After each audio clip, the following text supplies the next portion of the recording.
So the Bank of Japan has raised its interest rates by 25 basis points. Bitcoin is rising, nothing's happening, so everything's fine, right? Are the markets pumping upwards now? Or is this all really just a fake move before we get the real decision? And with that, welcome to a new crypto update video. Yes, Bitcoin at $87,000. Pump and dump, it's going on. That's how you could put it. I think that pretty much sums up what happened again yesterday. And yes, just a few hours ago, we had the decision from the Bank of Japan. Of course, it was already priced in that in the end, interest rates would be raised by 25 basis points for now. The reading, or rather, the press conference is now at 7:30 a.m. Yes, there will probably be further interest rate hikes. The big problem is that we still don't know what the effects of the carry trade will be. And that's what we're going to talk about now. And with that, welcome to a new video.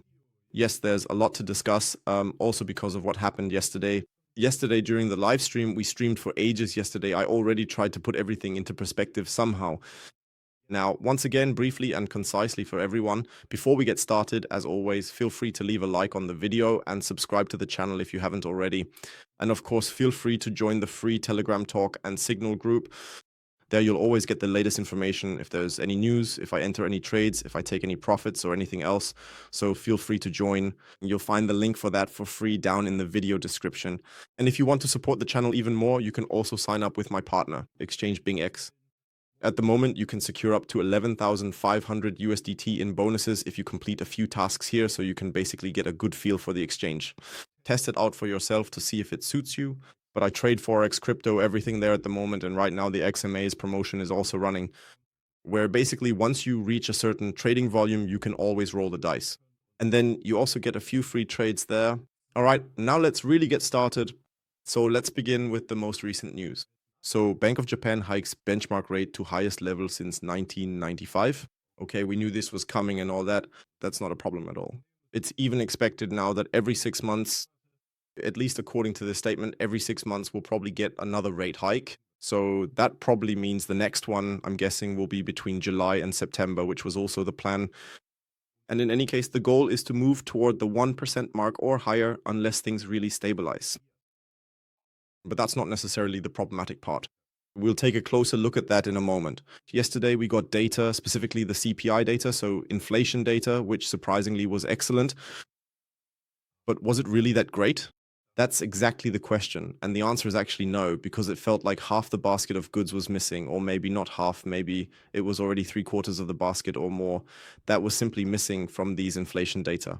Plus, the real estate sector was also valued a bit lower, meaning the inflation rate for the housing market was simply listed as 0, which has actually never happened before. That was never the case before, which is a bit strange. So that's why the prospects for an interest rate cut haven't really increased. That's exactly the problem, and somehow no one had that on their radar. That's why we have to wait for the next set of data here. In January then, to see if the data is more meaningful and above all complete. Those will then reflect the true picture of inflation and can ultimately help us here with regard to the interest rate decision. Let's go back to today. As I said, the Bank of Japan has raised rates. But what I really don't like right now isn't the fact that Bitcoin isn't rising. Honestly, I couldn't care less about that at this moment. What worries me more is that neither the Japanese bond markets have reacted, which have now risen above 2%, so to their highest level since, we'd have to go way back. But I think someone said 1985. No, not quite. It's the highest level since, wow, 2007. Financial crisis, 2008. Congratulations. Point number 2, we have the USD JPY trade open, the short trade open. And what's happening? Not really much. That means the yen is still pretty weak at the moment. Bitcoin is rising. Something just doesn't quite add up here. That's why, and I also said this yesterday in the live stream, please, just because we've now had an interest rate hike, that doesn't mean that, hey, cool, we get a rate hike, bam, it drops. First, the whole carry trade has to be unwound in the background, and I think that's the impatience that everyone is seeing again right now. Because when I read on Twitter again, yo, the carry trade is done, I told you nothing's going to happen, and stuff like that.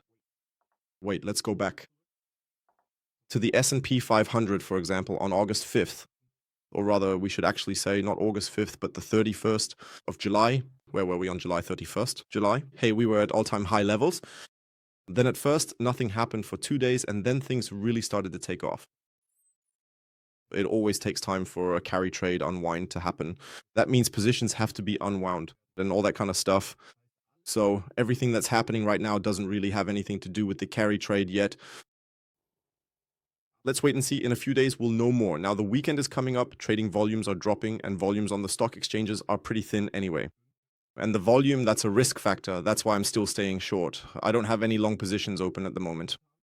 And if we take a quick look at the heat map, it's still pretty empty. We already noticed that in the live stream yesterday. Ironically, though, a few more orders have popped up at 70,000 again. We still have a large order block at $90,700, but apart from that, the order book, or rather the bulk of it, is pretty empty. Let's quickly switch over to CoinEgg and take a look at the current phase. And as you can see, trading volumes are very, very thin right now. There were once again massive sell-offs up to our previous top area at 87.5.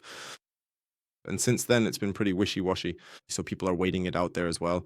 Let's move over to the funding rates. Let's take another quick up-to-date look at that as well. So how are things looking for Bitcoin at the moment? Yeah, that's okay. They're also positive, and not by a small margin. That means we currently have a bit of a long bias again. These are points you should pay attention to. And just because Japan has raised rates now and nothing happened, that doesn't mean we're going to the moon now and everything is fine. You saw it yesterday. It was called endless manipulation again, pump and dump. Why shouldn't this also be a pump and dump scenario here?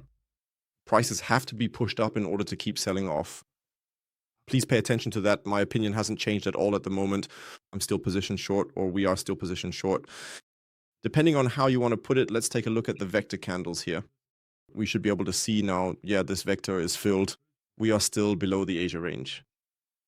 Yesterday's was filled. I mean, the day before yesterday's was filled.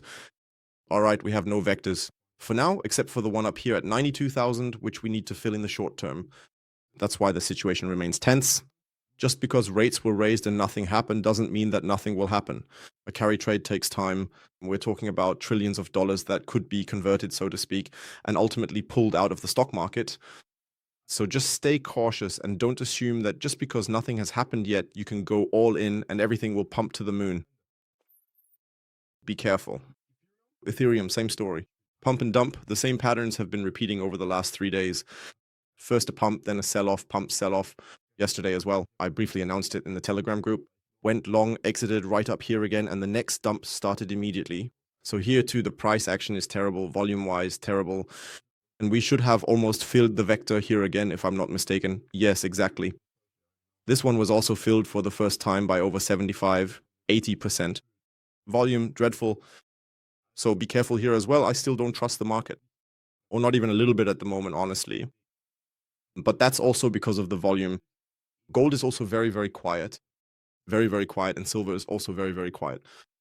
But actually, they should pump at some point during the day. Solana, there's nothing more to say about it. So Solana is, well, let's just drop the topic of Solana because Solana is really dreadful at the moment. And the TVL, total value locked in DeFi, is also completely bottomless. It's dropped by now. But anyway, that's another topic. The US dollar is rising. The euro is falling. And Japanese government bonds are above 2%. Oh, what a crazy world this is. So something is really going terribly wrong right now. Sorry, guys, but I still can't say anything bullish. I don't trust the market at all right now, not one bit. I just don't like it, this whole situation now with Japan. Nothing is happening, not even in the bond markets, the Forex markets, which are the biggest in the world. Nothing is happening, nada. That's one of those points where I really don't trust this thing. Volatility index down. DEX pumping. Dow Jones, yeah, still at a high level. NASDAQ, struggling a bit, but with low volume, or rather significantly lower volume. What can I tell you? For me, nothing has changed at all, not even with this decision. In my opinion, it will now depend on how the markets open. How will the markets start at 3:30 p.m.? Today, if I'm not mistaken, there shouldn't really be any major economic data except for the PCI data. Sorry, the PCI data. That's still coming at 2:30 p.m. But otherwise, it's relatively quiet. We can keep an eye on that, but it will definitely come down to the market opening. And then let's see if a bit more volatility builds up in the heat map, but at the moment it doesn't look like it. The funding rates are high, so people are still massively going long against it. I don't really like the overall picture right now. So something is either hanging in the air or missing. But all right, let's see what happens. Feel free to write your opinion in the comments. Are you bullish or bearish right now since nothing is happening? I'd really like to know. Otherwise, I'd say that's it from my side. I wish you all a wonderful start to the weekend. If anything important comes up, of course, I'll keep you updated in the Telegram group and elsewhere, so feel free to check that out. And otherwise, have a great start to the weekend. I hope you've gotten enough updates for now. And otherwise, maybe we'll catch up again later with another video. And that's it from me. Have a great start to the weekend. Leave a like, subscribe, and join the Telegram group. And then we'll probably hear from each other again tomorrow. Until then, ciao, ciao, and as always, stay crypto.